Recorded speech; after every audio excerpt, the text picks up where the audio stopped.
Georges Fenech. Oui, merci Monsieur le Président. Je crois que compte tenu du temps qui nous reste, il m'est difficile évidemment d'aborder les questions. Et je le regrette vraiment qu'on n'ait pas pu s'organiser autrement, qu'on nous laisse le temps de poser effectivement nos questions plus complètement.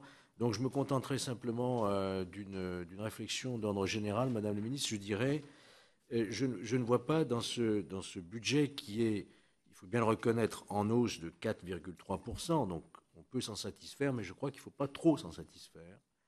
Parce que, et ça a été dit ici ce matin, la justice reste très déshéritée. On a un retard considérable qui a été pris depuis des dizaines d'années.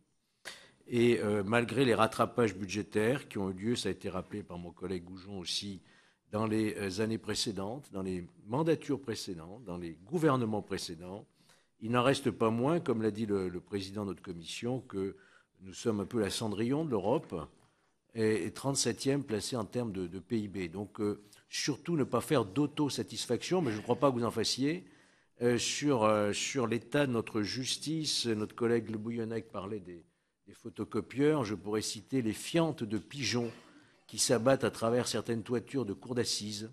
Et sur ces anecdotes, on pourrait en citer de nombreuses. Donc je crois que ce budget, même s'il est épargné par la rigueur budgétaire qu'on trouve dans d'autres ministères, il est loin de répondre à toutes les attentes de la justice et de nos concitoyens.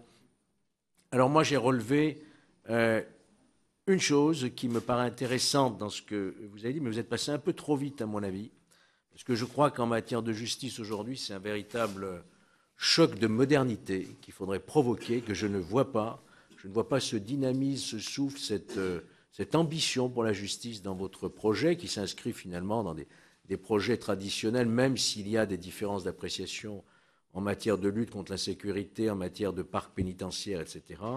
Mais j'ai quand même retenu dans la présentation que vous avez faite tout à l'heure le terme de redéfinition des périmètres de contentieux, que je crois être vraiment la clé centrale pour l'avenir de notre justice, que j'appelle, moi, en ce qui me concerne, le recentrage des missions du juge.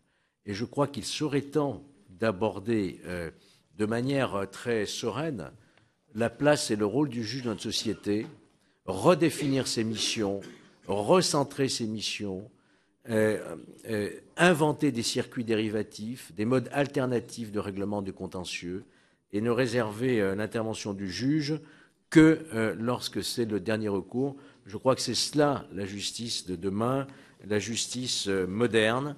Redéfinir la définition, le métier du juge et en même temps lui donner de véritables moyens de rendre sa justice. Et vous avez évoqué aussi, et cela je dois m'en féliciter, vous voyez je reste très objectif, la création, enfin le corps des assistants de justice. Imaginez-vous un parlementaire travailler sans assistant de justice. Imaginez-vous cette commission des lois sans administrateur de qualité que je salue à nouveau. Imaginez que les magistrats n'ont pas d'assistant de justice, pour l'aide à la décision, j'entends, alors que les magistrats des chambres régionales des comptes sont dotés d'un assistant qui les assiste. Donc je crois qu'il faut aussi réfléchir aux pratiques et au travail du juge, du parquetier, pour rationaliser, faire en sorte que la justice soit rendue tout simplement dans de meilleures conditions. J'avais beaucoup de questions à poser, mais je crois que le temps qui est imparti. Vous avez parlé du bracelet électronique. Vous n'avez pas parlé du bracelet électronique mobile.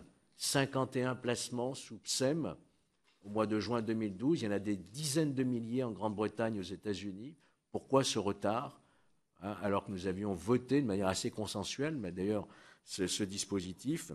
Donc, vous voyez, il y a beaucoup de questions à poser, mais je me contenterai simplement de cette réflexion d'ordre général sur la redéfinition aujourd'hui du métier de juge.